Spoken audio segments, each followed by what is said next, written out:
السلام علیکم ورحمۃ اللہ وبرکاتہ۔ الحمد للہ رب العالمین، والصلاة والسلام علی رسولہ الامین، اما بعد۔ اعوذ باللہ من الشیطان الرجیم، بسم اللہ الرحمن الرحیم۔ یا ایہا الذین آمنوا اتقوا اللہ حق تقاتہ ولا تموتن الا وانتم مسلمون۔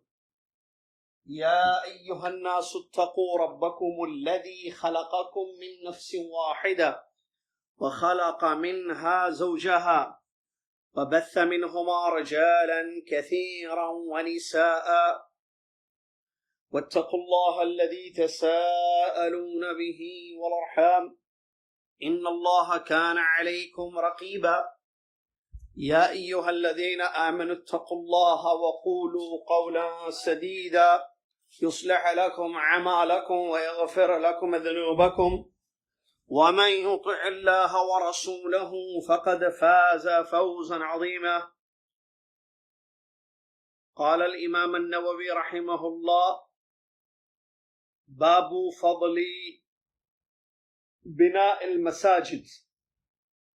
قال حدثنا هارون بن سعيد الأيلي وأحمد بن عيسى قال حدثنا ابن وهب قال أخبرني عمرو وهو ابن الحارث أن بكيرا حدثه أن عاصم بن عمر بن قتادة حدثه أنه سمع عبيد الله الخولاني يذكر أنه سمع عثمان بن عفان رضي الله عنه عند قول الناس في حين بنى مسجد الرسول صلى الله عليه وسلم: إنكم قد أكثرتم، وإني سمعت رسول الله صلى الله عليه وسلم يقول: من بنى مسجدا، قال بكير: حسبت أنه قال يبتغي بها وجه الله، بنى الله مثله في الجنة، بنى الله له مثله في الجنة، وفي رواية هارون: بنى الله له بيتا في الجنة۔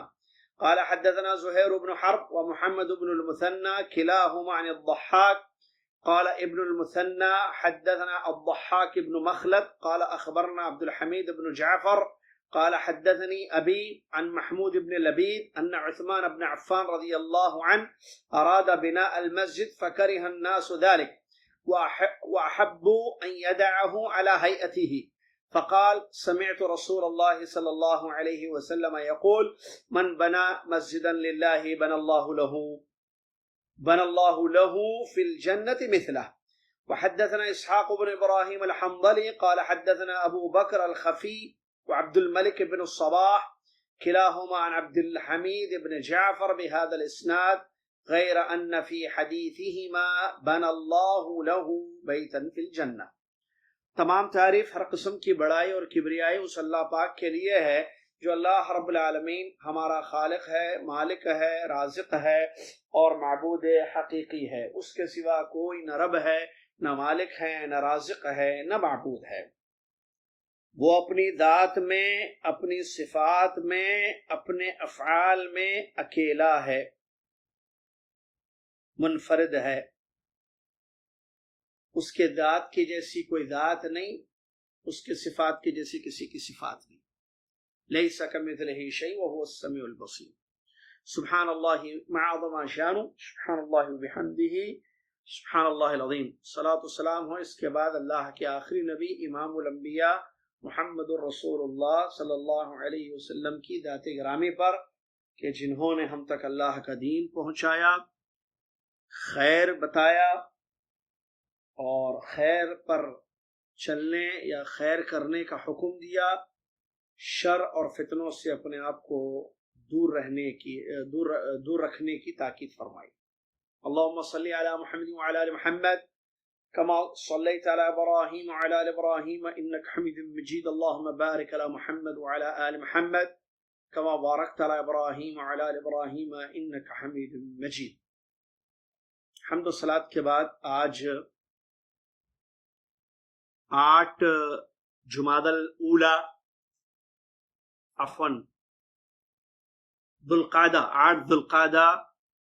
آٹھ ذوالقعدہ 1441 ہجری مطابق 29 جون 2020 عیسوی آپ کی خدمت میں لائف مکسلار پر حدیث شریف کا درس جو کہ مسجد عزیزیہ میں ہوتا تھا ہفتہ واری، صحیح مسلم کا درس پیش خدمت ہے۔ کتاب الزہد والرقائق کی حدیثوں کو ابواب کے تحت ہم پڑھتے جا رہے ہیں۔ آج ہمارے درمیان ایک باب ہے جس کے تحت 3 حدیثیں موجود ہیں، تینوں حدیثوں کا مفہوم ایک ہی ہے، اور جو باب ہے وہ ہے باب فضلی بنا المساجد۔ باب اس بیان میں کہ مساجد کو بنانے کی فضیلت، مسجدوں کو بنانے کی فضیلت کا بیان۔ امام مسلم رحمۃ اللہ علیہ نے اپنی سند، جس میں اپنے استاد ہارون بن سعید الایلی اور احمد بن عیسیٰ رحمہم اللہ سے روایت کرتے ہیں، اور وہ دونوں اپنے استاد ابن وہب سے، اور وہ عمر ابن الحارث سے، اور وہ بکیر سے، اور وہ عاصم بن عمر بن قتادہ سے، اور حضرت عاصم بن عمر بن قتادہ رحم اللہ الجمیع، حضرت عاصم بن عمر بن قتادہ روایت کرتے ہیں کہ انہوں نے یہ سنا عبید اللہ بن خولانی رحمۃ اللہ علیہ سے کہ حضرت عبید اللہ بن خولانی رحمۃ اللہ علیہ بیان کر رہے تھے کہ انہوں نے عثمان ابن عفان جو صحابی رسول ہیں، تیسرے خلیفہ ہیں، عثمان ابن عفان رضی اللہ تعالیٰ عنہ کو سنا جب لوگ باتیں کرنے لگے، جب انہوں نے پیارے نبی صلی اللہ علیہ وسلم کی مسجد بنائی، اس وقت جو لوگ باتیں کرنے لگے تو اس وقت حضرت عثمان رضی اللہ عنہ نے یہ فرمایا، انکم قد اکثرتم، کہ یقیناً تم لوگوں نے بہت بولا ہے، لیکن سنو، وانی سمعت رسول اللہ صلی اللہ علیہ وسلم یقول، میں نے رسول اللہ صلی اللہ علیہ وسلم کو یہ فرماتے ہوئے سنا ہے، جس نے مسجد بنائی۔ راوی بکیر کہتے ہیں مجھے ایسے یاد پڑتا ہے کہ شاید حضرت عثمان رضی اللہ عنہ نے یہ کہا ہو اس حدیث میں کہ جس نے مسجد بنائی اللہ کی خوشنودی کے لیے، بن اللہ لہ مثلہ فی الجنہ، اللہ تعالیٰ اسی کی طرح جنت میں اس کے لیے گھر بنائے گا۔ اور ہارون رحمۃ اللہ علیہ کی جو روایت ہے اس میں یہ ہے، بن اللہ لہ بیتن فی الجنہ، اللہ تعالیٰ اس کے لیے ایک گھر جنت میں بنائے گا۔ دوسری حدیث سند میں زہیر بن حرب، محمد المثنى رحمہم اللہ، اور امام ضحاک، پھر ابن المثنى، اور ضحاک بن مخلد، پھر عبد الحمید بن جعفر، پھر ان کے والد جعفر، پھر محمود بن لبید رحمہم اللہ، یہ سب حدیث کے راوی ہیں۔ محمود بن لبید رحمۃ اللہ جو تابعی ہیں، کہتے ہیں حضرت عثمان ابن عفان رضی اللہ تعالی عنہ نے جب مسجد نبوی بنانے کا ارادہ کیا تو صحابہ لوگوں کو پسند نہیں آئی یہ چیز، اور لوگ یہ چاہنے لگے کہ مسجد نبوی کو اس کی حالت پر چھوڑ دیا جائے، حضرت عثمان رضی اللہ عنہ نہ تعمیر کریں، بلکہ جو کنڈیشن پہلے تھی، جو حالت تھی ہیئت اس کی، اسی پر اس کو باقی رکھ دیا جائے، چھوڑ دیا جائے۔ جب لوگوں نے یہ بات کہی تو حضرت عثمان رضی اللہ عنہ نے حدیث سنائی، فرمایا سمعت رسول اللہ صلی اللہ علیہ وسلم یقول، میں نے رسول اللہ کو یہ فرماتے ہوئے سنا، من بنا مسجدا للہ بن اللہ لہ فی الجنۃ مثلا، جو اللہ کے لیے ایک مسجد بنائے گا، جو اللہ کے لیے مسجد بنائے گا، اللہ تعالیٰ اس کے لیے جنت میں اسی کی طرح بنائے گا۔ تیسری حدیث میں اسحاق بن ابراہیم الحنظلی اور ابو بکر الخفی، عبد الملک بن صباح، عبد الحمید بن جعفر، یہ تمام ہیں۔ ان کی حدیث میں یہ لفظ ہے، بن اللہ لہ بیتن فی الجنہ، اللہ تعالیٰ اس کے لیے جنت میں گھر بنائے گا۔ تو یہ 3 روایتیں جو ایک ہی موضوع سے متعلق ہیں، حضرت عثمان رضی اللہ عنہ نے جب مسجد نبوی کی اثر نو تعمیر کا ارادہ فرمایا تو اس سے متعلق یہ حدیثیں ہیں۔ باب فضلی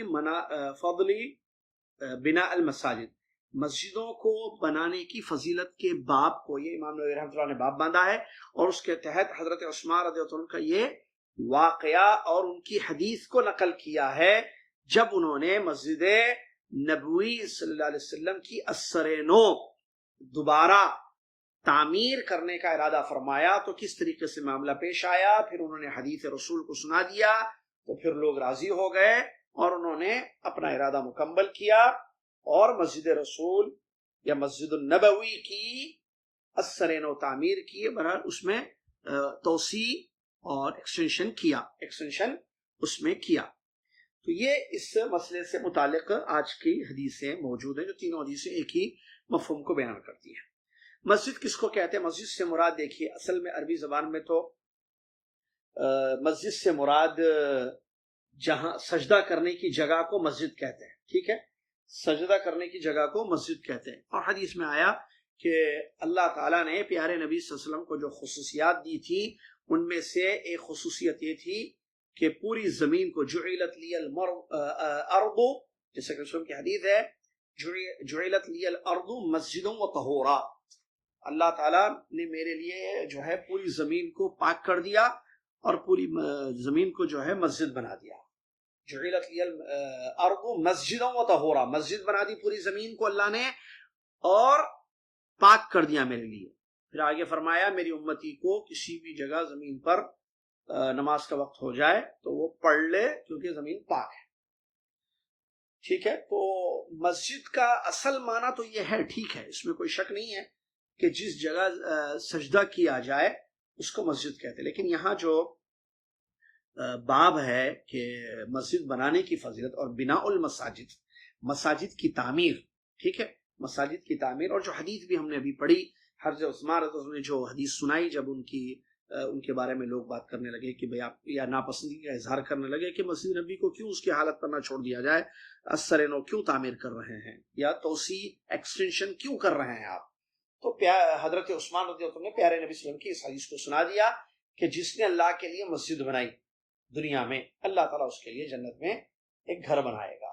یہاں اس سے مراد خاص جگہ ہے جس کو آج ہم اور آپ بھی مسجد کہتے ہیں، جیسے مسجد عزیزیہ ہے جہاں درس ہوتا ہے، جس کا درس ابھی آپ سن رہے ہیں، ٹھیک ہے، مسجد الحرام ہے خانہ کعبہ کی، مسجد النبوی ہے، مسجد اقصیٰ ہے حیدرآباد کی، کراچی کی، دنیا کی مساجد ہے جس کو مسجد آج بولا جاتا ہے، اگرچہ پوری زمین سجدہ گاہ ہے لیکن مسجد سے مراد خاص جگہ ہے جس کی تعمیر ہوتی ہے اور جو صرف اور صرف نمازوں کے لیے، عبادتوں کے لیے جو ہے تعمیر کی جاتی ہے، جس کو انگریزی میں موسک کہتے ہیں اور اردو میں جو ہے مسجد، عربی میں بھی مسجد کہتے ہیں، وہی مراد ہے یہاں پر۔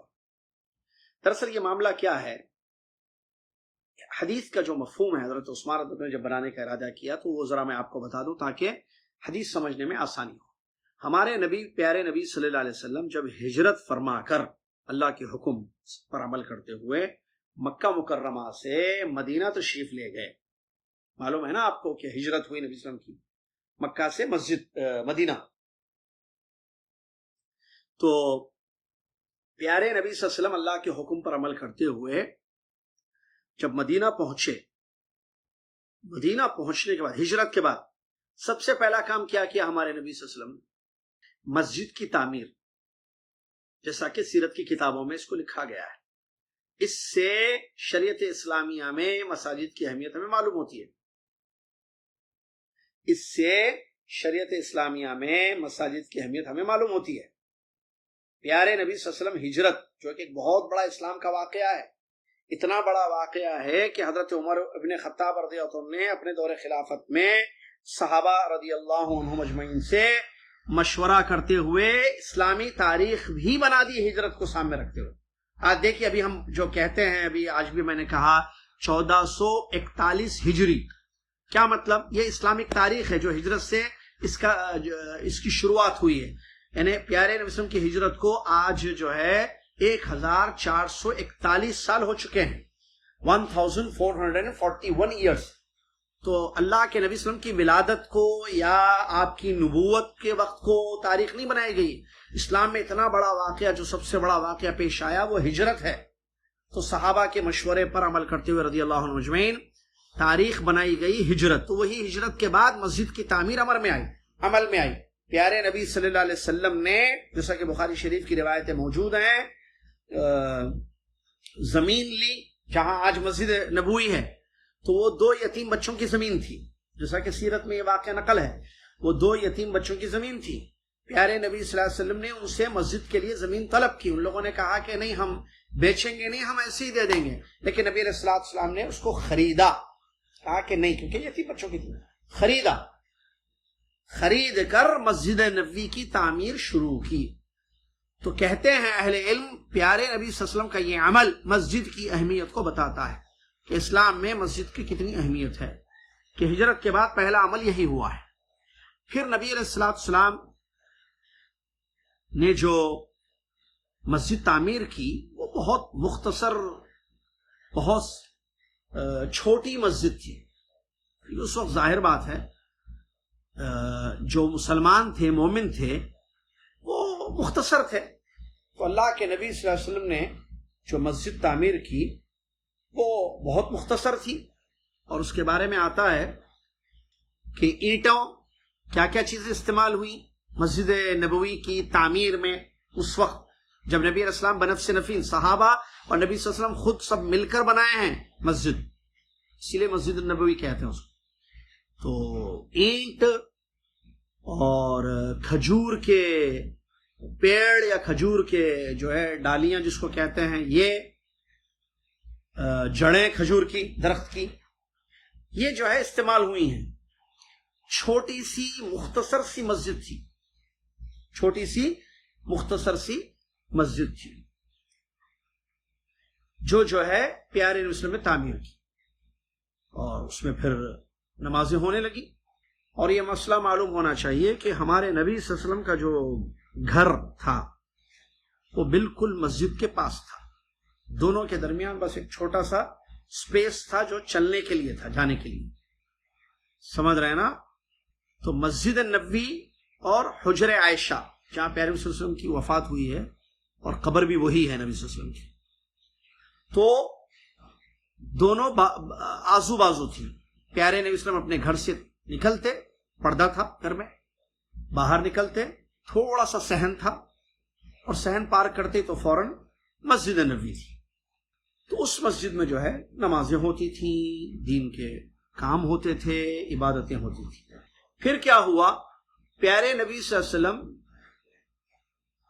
اور کہتے ہیں یہ جو اوپر وہ تھا نا، کیا کہتے ہیں، چھت جو ہے نا، یہ کھجور کی جو کیا کہتے ہیں ٹہنیوں سے جو ہے اس کو جو ہے بنایا گیا تھا چھت کو، تاکہ پانی نہ گرے یا جو ہے دھوپ سے بچ سکیں۔ اور زیادہ لمبی بھی نہیں تھی چھت، تھوڑی تھی بس۔ اور یہ جو مسجد نبوی ہے، پیارے نبی صلی اللہ علیہ وسلم کے بعد جب خلیفہ اول حضرت ابوبکر صدیق رضی اللہ عنہ کا دور آیا، اس وقت اسی حالت میں تھی جس حالت میں نبی صلی اللہ علیہ وسلم کے زمانے میں تھی۔ پھر کیا ہوا، دوسرے خلیفہ حضرت عمر ابن خطاب رضی اللہ عنہ نے جب دیکھا، حضرت عمر ابن خطاب رضی اللہ عنہ نے جب دیکھا کہ وہ جو مسجد ہے ناکافی ہو رہی ہے، اور جو ہے اس کی جو کیا کہتے ہیں اس کو، چھت پہ جو کھجور کی چیزیں، کھجور سے جو بنائی گئی تھی، وہ ٹوٹ کر گر رہے تھے، ٹھیک ہے، وہ ٹوٹ کر گر رہے تھے، تو انہوں نے مناسب سمجھا کہ اس کو جو ہے پختہ کیا جائے تاکہ گرے نہیں، چھت نہ گرے یا دیواریں نہ گریں۔ تو انہوں نے جو ہے اس کو مضبوط کر دیا، کس کو، دیواروں کو اور چھت کو، حضرت عمر ابن خطاب رضی اللہ تعالیٰ عنہ۔ اور تھوڑی سی وسعت ہوئی مسجد میں، تھوڑا سا ایکسپینڈ کیا گیا مسجد کو، کیونکہ لوگ زیادہ آنے لگے مسجد میں، مسلمان زیادہ ہو گئے۔ پھر اس کے بعد جب تیسرے خلیفہ حضرت عثمان ابن عفان، جن کے متعلق حدیث ہم پڑھ رہے ہیں ابھی، حضرت عثمان ابن خطاب رضی اللہ، حضرت عثمان ابن عفان رضی اللہ عنہ کا دور آیا، جو سن 30 ہجری کا واقعہ ہے، سن 30 ہجری، ہجرت کے 30 سال کے بعد عثمان رضی اللہ عنہ نے یہ سوچا، اس وقت ظاہر بات ہے اس وقت تک تو مسلمانوں کی تعداد بھی بڑھ گئی تھی، لوگ جوق و جور اسلام میں داخل ہونے لگے، اور کیا کہتے ہیں خلافت کا دائرہ بھی بڑھ گیا۔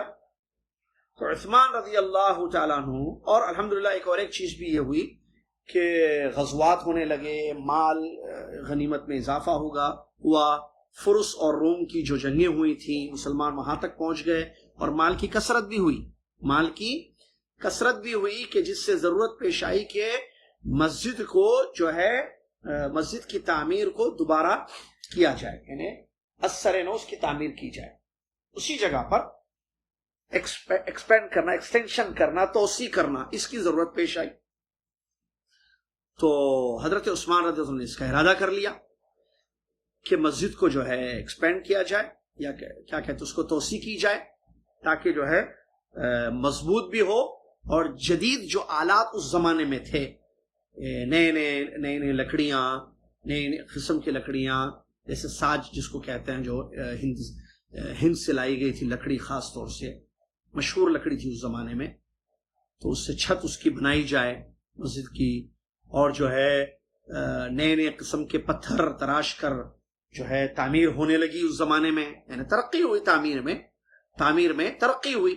تو حضرت عثمان ابن عفان رضی اللہ عنہ نے سوچا کیوں نہ اللہ کے گھر میں یہ تمام چیزیں استعمال کی، ایک تو دولت بھی تھی الحمدللہ، ضرورت بھی تھی، خرید سکتے تھے نئے قسم کے آلات اور پتھر اور لکڑیاں اچھے مضبوط، اور مسجد کو پختہ اچھی بنائے۔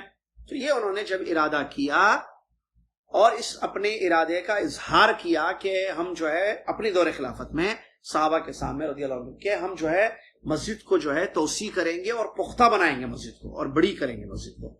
تو اس وقت جو ہے یہ معاملہ ہوا کہ صحابہ ناپسند سمجھے اس کو، صحابہ نے کراہت کا اظہار کیا اور کہا کہ نہیں، پیارے نبی صلی اللہ علیہ وسلم کے زمانے میں جو ہے جیسی حالت تھی مسجد کی ویسے رکھ دیا جائے، کیوں جو ہے اس میں توسیع کی جائے گی، کیوں اس میں جو ہے جدید آلات کا استعمال کیا جائے یا جدید چیزوں کا استعمال کیا جائے، چھوڑ دیں ویسی سیدھی سادی جیسے تھی ویسے رکھیں، نقش و نگار ہوگی تو پھر اس سے جو ہے وہ چیز نہیں رہے گی دلوں میں وغیرہ، اس قسم کی باتیں بہرحال سوچنے میں آئی، تو انہوں نے ناپسندید کا اظہار کیا۔ تو حضرت عثمان رضی اللہ عنہ کو جب معلوم ہوا، 1 2 3 4 سب بولنے لگے کہ کیوں بھائی مسجد کو تعمیر کیا جا رہا ہے، ایک نے بولا، دوسرے نے بولا، تیسرے نے بولا، بہت سارے لوگ بولنے لگے۔ تو حضرت عثمان رضی اللہ عنہ نے فرمایا، جو حدیث کے الفاظ ہیں جو میں نے پڑھی حدیث آپ کے سامنے، انکم قد اکثرتم، تم لوگوں نے بہت بولا ہے، یعنی ہر کوئی بول رہا ہے کہ کیوں تعمیر ہو رہی ہے، کیوں پختہ مسجد بنائی جا رہی ہے، تو سنو، میں نے رسول اللہ صلی اللہ علیہ وسلم کی حدیث سنی۔ انہوں نے حدیث پیش کی جو ان کے عمل کی تصدیق تھی۔ انہوں نے بیان کیا کہ میں نے رسول اللہ صلی اللہ علیہ وسلم کی حدیث سنی، من بنا للہ مسجدا بن اللہ لہ مثلہ فی الجنہ، یا بن اللہ لہ بیتا فی الجنہ، جو زمین میں اللہ کے لیے مسجد بنائے گا اللہ تعالیٰ اس کے لیے جنت میں گھر بنائے گا۔ تو اس کا مطلب تعمیر کر سکتے ہیں، تعمیر پختہ اچھی کر سکتے ہیں، کیونکہ اس حدیث میں یہ کہ جو مسجد، اس حدیث میں فضیلت آئی ہے کہ جو مسجد بنائے گا، مسجد کی تعمیر کرے گا، اللہ تعالیٰ جو ہے اس کے لیے جو ہے جنت میں ایک محل بنائے گا۔ جب یہ حدیث انہوں نے بیان فرمائی نبی صلی اللہ علیہ وسلم کی سنی ہوئی، تمام صحابہ راضی ہو گئے، خوش ہو گئے، اور موافقت کی، ان سے اتفاق کر لیا، ٹھیک ہے آپ اس کو جو ہے پختہ بنائیں یا مسجد کی تعمیر مکمل آپ کریں اور وسیع اس میں توسیع کریں۔ پھر جو ہے حضرت عثمان رضی اللہ عنہ نے معاملہ شروع کیا۔ ہندوستان سے، اس زمانے کا ہند، وہاں کی جو ہے لکڑی مشہور تھی جس کا نام تھا ساج۔ زمانے میں جو ہے، اب ہند لفظ آیا ہے روایتوں میں، تو ہند اس زمانے میں، ظاہر بات ہے آپ کو پتا ہے اس زمانے کا جو ہند ہے، آج کا انڈیا، پاکستان اور بھی جو کنٹریز جو پرانے پہلے جو ہے الگ نہیں ہوئے تھے، ایک جگہ تھے، اس سے مراد ہے بلاد الہند، جسے سنن نسائی وغیرہ کی روایت میں ہند کا لفظ آتا ہے۔ تو ہند سے مراد جو ہے وہ پورا خطہ ہے، جس میں چھوٹی چھوٹی وہ کنٹریاں جو آج الگ ہیں، جیسے پاکستان ہے، بنگلہ دیش ہے، انڈیا ہے، اور بھی شاید میرے خیال سے 1 2 کنٹریز آتے ہیں، تو وہ تمام علاقے کو ہند کہا جاتا تھا۔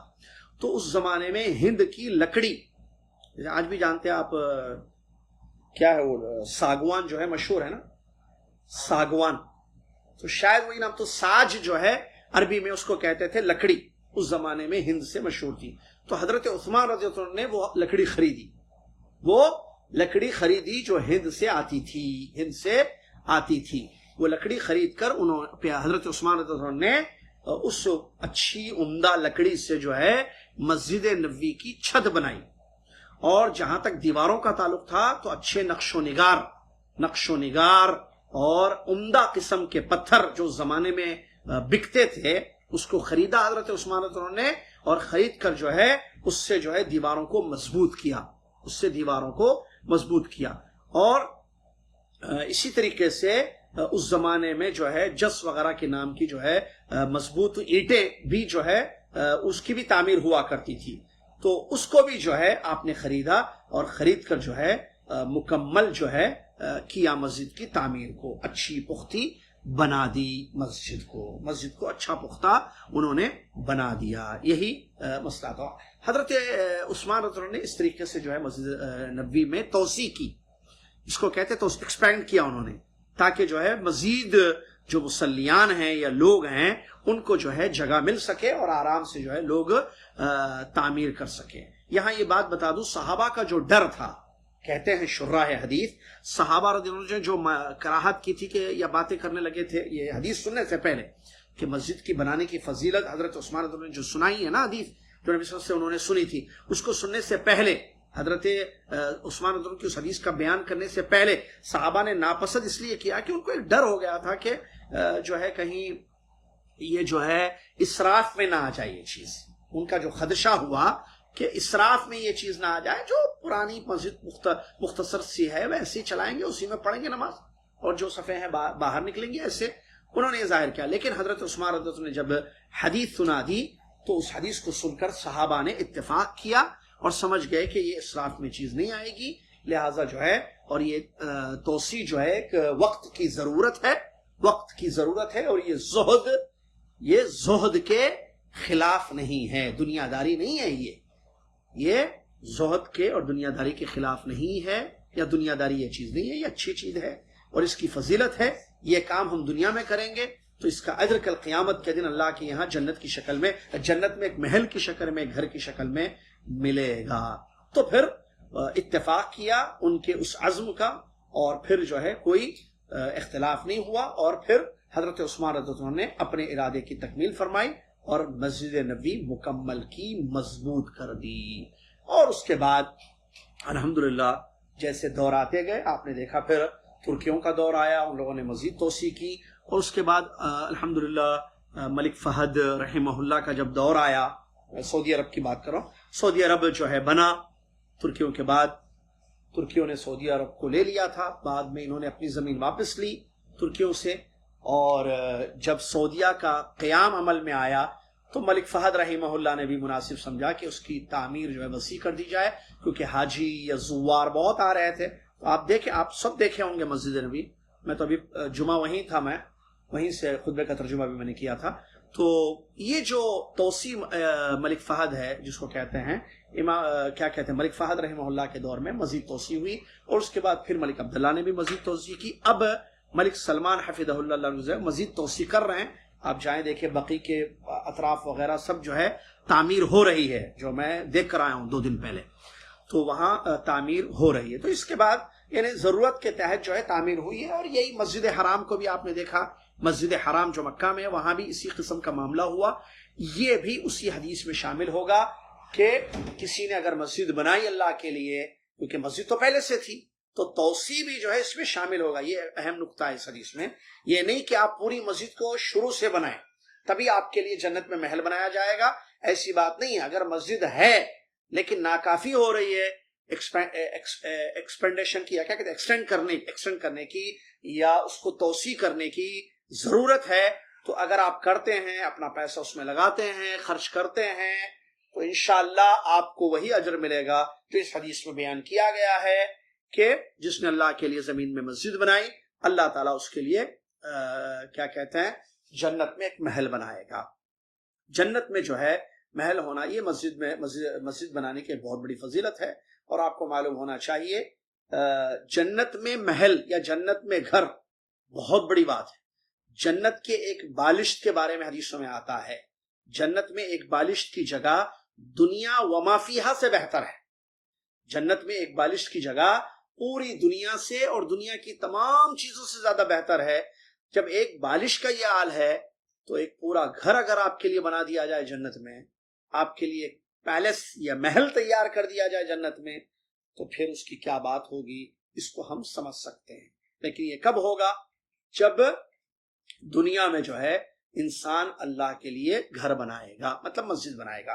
یا تو مسجد کی پورا سٹارٹنگ سے تعمیر کرے، وہ بھی اس میں شامل ہے، یا مسجد بنی بھی تھی لیکن اس میں توسیع کی ضرورت تھی تو اس نے توسیع کی، آدمی نے یا عورت نے پیسہ لگایا اپنا، تب بھی وہ چیز شامل ہوگی. یہاں تک کہ علماء یہ بھی کہتے ہیں کہ اگر کچھ لوگ مل کر مسجد کی تعمیر میں حصہ لیتے ہیں، جیسے ایک آدمی نہیں بنا رہا ہے، جیسے 10 لاکھ کی ضرورت ہے مسجد کے لیے، تو 10 آدمی مل کر 1 لاکھ روپیہ دیتے ہیں اور 10 لاکھ جمع کر کے ایک مسجد کی تعمیر عمل میں لاتے ہیں، تو انشاءاللہ یہ 10 افراد کو جنہوں نے شرکت کی مسجد کی تعمیر میں، ان کو بھی انشاءاللہ وہی اجر ملے گا جو اس حدیث شریف میں بیان کیا گیا ہے۔ لہٰذا یہ بہت بڑی بات ہے، یقیناً بہت فضیلت کی چیز ہے مسجد میں کیا کہتے ہیں جنت میں گھر بنانا، جنت میں گھر بنانا۔ اب یہاں اس میں یہ مسئلہ آیا کہ کیا حدیث میں جیسا کہ لفظ ہے بن اللہ لہو بیتن مثلہ فی الجنہ، اور اس سے پہلے ایک بات جو راوی بکیر رحمۃ اللہ علیہ نے جو بات بیان کی، شاید حضرت عثمان رضی اللہ عنہ نے یہ بھی کہا کہ اللہ کو خوش کرنے کے لیے جس نے یہ کام کیا، تو حافظ ابن حجر، کیونکہ یہ حدیث بخاری میں بھی موجود ہے، ابھی تو ہم مسلم کی حدیث سے پڑھ رہے ہیں، بخاری میں یہ حدیث موجود ہے، تو حافظ ابن حجر رحمۃ اللہ علیہ بیان فرماتے ہیں یہ بکیر رحمۃ اللہ علیہ نے جو روایت میں بیان کیا، ہو سکتا ہے حضرت عثمان نے یہ لفظ بھی کہا ہو کہ رسول صلی اللہ علیہ وسلم نے یہ فرمایا اللہ کو خوش کرنے کے لیے جس نے مسجد بنائی، تو اللہ کو خوش کرنے کے لیے یہ لفظ ثابت نہیں ہے، بلکہ جو الفاظ حدیث میں ثابت ہے وہ یہی ہیں، کیا من بنا للہ بیتن فی الجنہ، من بنا للہ مسجدن، جو اللہ کے لیے زمین میں مسجد بنائے گا اللہ تعالیٰ اس کے لیے جنت میں گھر بنائے گا۔ یہ الفاظ حدیث سے ثابت ہے، یہ الفاظ حدیث سے ثابت ہے۔ ظاہر بات ہے مسجد بنانا یہ اس کی فضیلت ہمیں معلوم ہوئی اس سے، اور دوسری بات علماء نے جو بات کہی ہے، دوسری آخری بات جو بڑی اہم ہے وہ یہ کہ بالکل جیسے وہ مسجد بناتا ہے دنیا میں، حدیث میں مثل کا لفظ ہے، ویسے ہی اللہ تعالیٰ جنت میں اس کے لیے گھر بنائے گا۔ اس کا مطلب ویسے نہیں کہ بالکل یہاں جیسی اینٹیں ہیں ویسی اینٹوں کا گھر ہوگا، یہاں جیسی مسجد ہوگی ویسے ہی گھر اس کے لیے بنایا جائے گا، نہیں، جنت کی ہر چیز مختلف ہے، نام ایک دوسرے ہیں، جیسے کہ آپ جانتے ہیں پھلوں کے بارے میں بھی، آدمی کو جب جنت میں پھل دیا جائے گا اور جو ہے وہ پھل دیکھے گا، وہ اتو بھی متشابہہ، جو قرآن کی آیت ہے نا اتو بھی متشابہہ، وہ شباہت جو ہے نظر آنے میں ہے، جیسے سیب انسان دنیا میں کھاتا ہے ایپل، تو ایپل اس کو جنت میں بھی نظر آئے گا، لیکن اس کا ٹیسٹ، اس کا فائدہ اور اس سے جو اس کا جو اثر ہوگا وہ بالکل مختلف ہوگا، اس میں کوئی شک نہیں ہے، صرف ظاہری شکل ایک جیسی ہوگی، جیسے حضرت عبداللہ بن عباس حضرت عبداللہ بن عباس کی تفسیر ہے کہ سیب نظر آئے گا لیکن وہ مزے میں یا فائدے میں ویسا نہیں ہوگا، تو بالکل اسی طریقے سے جو دنیا میں مسجد اللہ کے لیے بنائے گا، اللہ تعالیٰ اس کے لیے گھر بنائے گا، تو ویسے نہیں اس کے جیسے گھر، جو الفاظ حدیث میں ہیں کہ یہ مطلب نہیں ہے کہ بالکل اسی شکل و صورت کا جو ہے گھر ہوگا اس کا،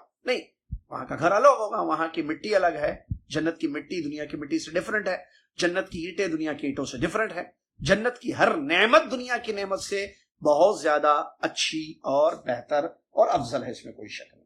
تو بہرحال یہ جو ہے فضیلت ہے، اور دوسری جو اہم بات، کتاب الزہد میں اس حدیث کو کیوں لایا گیا؟ کتاب الزہد اور رقائق میں امام مسلم رحمۃ اللہ علیہ نے اس حدیث کو کیوں نقل کیا ہے، وہ اس کی اہم وجہ آپ کو معلوم ہونی چاہیے کہ مسجد بنانا، تعمیر کرنا مسجد، اور اچھی مسجد بنانا، پختہ مسجد بنانا، ٹھیک ہے، پیسہ اس میں خرچ کرنا، یہ زہد کے خلاف نہیں ہے، یہ زہد کے خلاف نہیں ہے، بلکہ زہد ایک الگ چیز ہے، آپ مسجد میں بے شک اپنا پیسہ زیادہ سے زیادہ خرچ کر سکتے ہیں، اچھی سے اچھا، خوبصورت سے خوبصورت عمدہ مسجد تعمیر کر سکتے ہیں۔ یہ تو حدیث کی تشریح ہو گئی۔ اب ایک سوال ہے کہ میں نے اور آپ نے اللہ کے گھر کے لیے کیا کیا ہے؟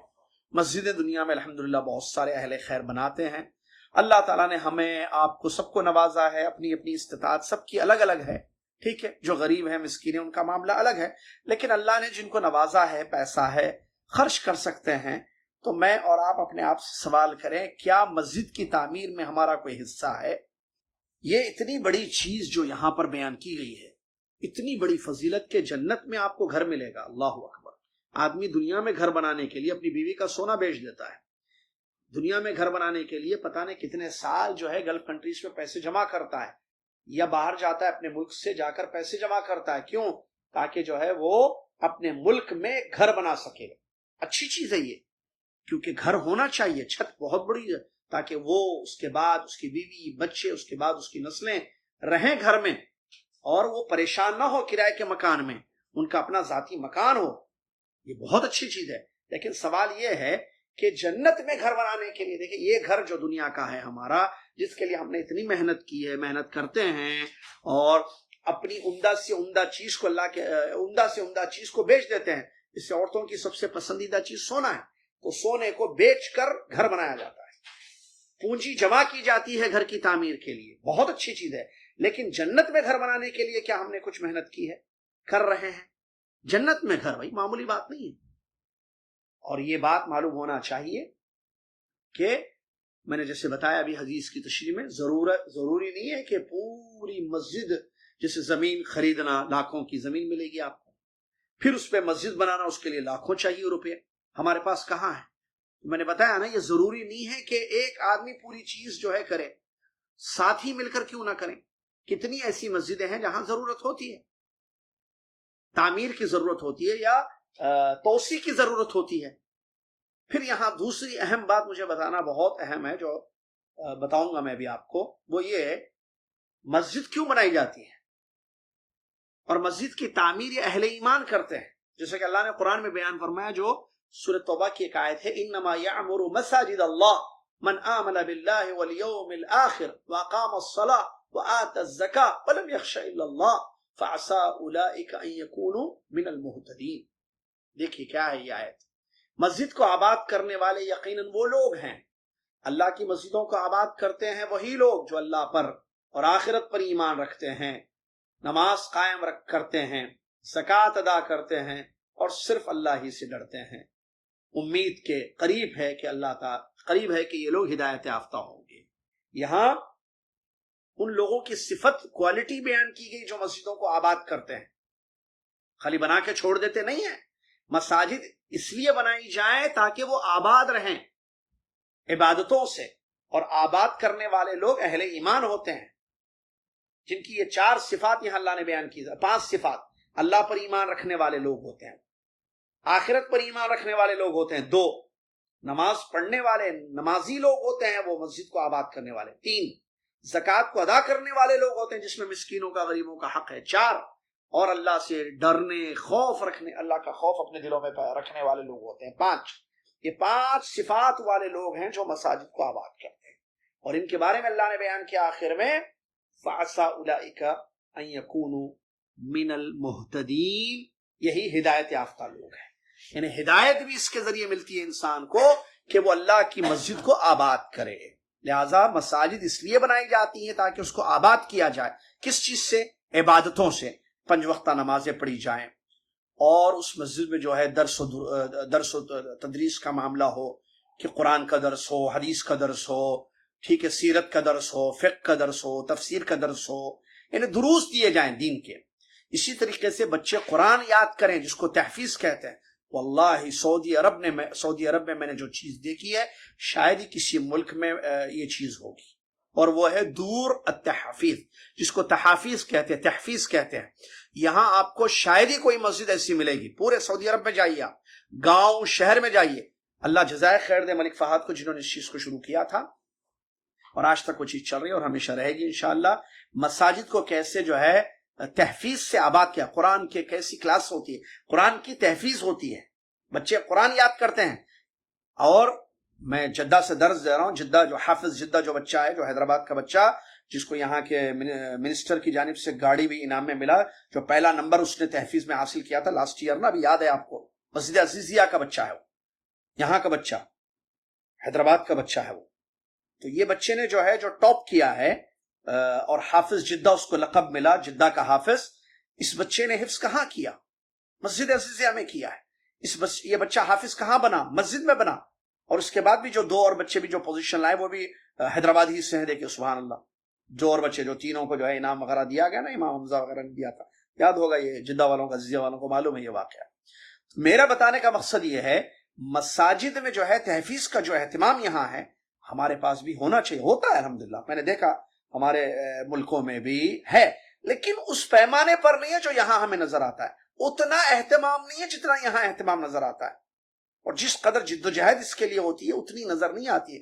ایک صرف جس کو خانہ پوری کہتے ہیں نا، فل ان دا بلینکس، ویسی چیز نظر آتی ہے. ایسے نہیں ہونا چاہیے. باقاعدہ اس کا اہتمام ہونا چاہیے، اس کے لیے پوری ٹیم ہونی چاہیے مسجد میں جو کام کرے. اور بعض جگہ یہ چیز ہوتی ہے، میں ضرور بتاؤں گا، جیسے کہ میں نے دیکھا ہے مسجد صفا جو معین باغ میں حیدرآباد میں ہے، ہاشم بھائی جہاں کے ذمہ دار ہیں، وہاں باقاعدہ جو ہے اس کا انتظام ہم نے دیکھا ہے الحمدللہ، کہ جو ہے مسجد میں جو ہے تحفیظ کا، اساتذہ کا، پھر ان کے امتحانات کا باقاعدہ انتظام ہوتا ہے. اور بھی جگہ ہوگا، میرے علم میں جو، میری نالج میں جو چیز ہے میں وہ آپ کے سامنے بیان کر رہا ہوں. تو بتانے کا مقصد یہ ہے کہ مسجد اس لیے بنائی جائے تاکہ اس میں جو ہے اللہ کی عبادت ہو مختلف طریقے سے، اور اس میں اہتمام ہو عبادتوں کا، اس کی صفائی کا خیال رکھا جائے اور اس کی دیکھ بھال ہو. اور مسجد کو اپنی جاگیر نہ سمجھے کوئی بھی آدمی جو نعوذ باللہ من ذالک مسجد کا متولی سمجھتا ہے کہ میری مسجد ہے. بنایا کون ہے اللہ عالم، چلا رہا ہے کون اللہ عالم، امام کوئی اور ہے، مؤذن کوئی اور ہے، لیکن متولی صاحب مسجد کے صدر صاحب سمجھتے ہیں کہ یہ میری جاگیر ہے. ایسے نہیں ہونا چاہیے. مسجد کسی کی جاگیر نہیں ہوتی ہے، مسجد اللہ کا گھر ہے، اس کا ایک مقام ہے شریعت میں، اس کا ایک احترام ہے. لہٰذا مسجد کے احترام کو باقی رکھا جائے. مساجد میں لڑائیاں بھی ہوتی ہیں، یہ بھی سن کر بڑا افسوس ہوتا ہے. مسجد لڑائی کی جگہ ہے نعوذ باللہ. لڑنا ویسے ہی جائز نہیں ہے اسلام میں. کبھی بھی کہیں بھی کسی سے نہ لڑیں آپ. گالی دینا، لڑنا، یہ کیا اسلام میں ہے بتائیے آپ مجھے؟ منع ہے نا، حرام ہے نا گالی دینا، لڑنا. اور مسجد تو عبادت کی جگہ ہے، وہاں کیسے لڑائیاں ہو رہی ہیں؟ اور مال کو لے کر کتنی بحث و تکرار ہوتی ہے نعوذ باللہ من ذالک. پیسے آئے، کہاں گئے، کس کے پاس چلے گئے، اتنے پیسے آئے تھے، اتنی رقم آئی تھی مسجد کے لیے، وہ رقم کیا ہوئی، اس کا حساب کیا ہے، اس کا کتاب کیا ہے. کتنے مسائل ہیں. یہ سب کیوں؟ کیونکہ اللہ کا ڈر ختم ہو چکا ہے اور مسجد کا وقار ختم کر دیا ہے لوگوں نے. مسجد کا جو مقام ہے وہ دلوں سے ختم ہو چکا ہے. اسلام کی یا علم کی کمی ہے، تقوی کی کمی ہے. یہ میں کہوں دو چیزیں، علم اور تقوی کی کمی ہے، جس کی وجہ سے مساجد کا جو ہے، مساجد کی حرمت کا پاس و لحاظ نہیں رکھا جاتا ہے، غلط ہے. اور اسی طریقے سے ایک اور ایک بات، کیونکہ 3 منٹ بس باقی ہیں، مجھے باتوں کو ختم کرنا ہے. ایک اور ایک اہم بات، آپ جب مسجد بنائیں تو اس مسجد سے توحید کی دعوت ہو، نہ کہ شرک کی دعوت ہو. یاد رکھنا، کیونکہ نعوذ باللہ بڑی تکلیف کی بات ہوتی ہے کہ بعض مسجدیں ایسی ہوتی ہیں جہاں سے شرک یا شرک کی دعوت دی جاتی ہے. یعنی اس میں جو خطبے ہوتے ہیں جمعوں کے، خطیب کو جو مقرر کیا جاتا ہے وہ ہوتا ہے جو داعی الی الشرک ہوتا ہے، داعی الی البدع ہوتا ہے. وہ ممبر رسول صلی اللہ علیہ وسلم سے لوگوں کو شرک کی دعوت دیتا ہے، بدعات کی دعوت دیتا ہے، بدعت پھیلاتا ہے نعوذ باللہ. اور ایسی مسجد آپ نے بنائی ہے تو ظاہر بات ہے آپ کیا خیر پھیلا رہے ہیں یا شر پھیلا رہے ہیں؟ کہیں یہ مسجد زرار کی شکل تو نہیں ہو جائے گی جس کا ذکر قرآن میں موجود ہے؟ مسجد زرار جو منافقوں نے بنائی تھی مسجد مدینہ میں، مسجد زرار، اس کو توڑنے کا حکم دے دیا تھا اللہ کے رسول، توڑ دی گئی وہ مسجد. لہذا مسجد سے توحید پھیلے، سنتیں پھیلیں، قال اللہ قال رسول کی صدائیں بلند ہو، نہ یہ کہ شرک اور بدعت پھیلے یا شرک اور بدعت نشر ہو. اس کا خاص طور سے خیال رکھیے. اٹھا کے پیسہ مت دے دیجیے، اٹھا کے زمین مت دے دیجیے مسجد کے لیے. یہ آپ کی ذمہ داری ہے کہ آپ کا پیسہ توحید پھیلانے کے لیے خرچ ہو رہا ہے، سنتوں کے نشر میں خرچ ہو رہا ہے، یا شرک اور بدعت کو پھیلانے میں خرچ ہو رہا ہے. یہ آپ کی ذمہ داری ہے، کیونکہ آپ کی پونجی ہے، آپ کی کمائی ہے. اس کا آپ خیال رکھیں کہ آپ کا 1 روپیہ یا 1 ریال بھی آپ کا کسی غلط چیز کے پھیلانے میں خرچ نہ ہو، ورنہ آپ بھی پوچھے جائیں گے. جیسا کہ حدیثوں میں آیا، قیامت کے دن اللہ تعالیٰ آدمی سے پوچھے گا من این اکتسبہ وفیما انفقہ، کہ مال تم نے کہاں سے کمایا اور کہاں پر خرچ کیا. آخری 1 منٹ باقی رہ گئے ہیں. میں بتاؤں، آپ اور ہم مساجد کے بارے میں سوچیں. گاؤں میں بہت سارے گاؤں ایسے ہوتے ہیں جہاں مسجدوں کی ضرورت ہوتی ہے، ہمیں پتہ ہی نہیں ہوتا ہے اس کا.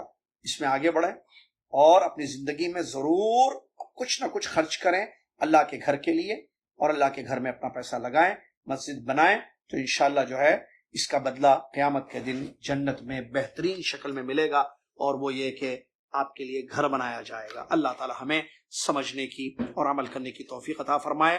اللہ تعالیٰ مساجد کی حرمت کا پاس و لحاظ کرنے کی، مساجد کو آباد کرنے کی، مسجد کے بنانے یا اس کی تعمیر میں یا اس کی توسیع میں حصہ لینے کی اللہ تعالیٰ ہم سب کو توفیق عطا فرمائے. آمین. وآخر الحمدللہ رب العالمین. والسلام علیکم ورحمۃ اللہ وبرکاتہ.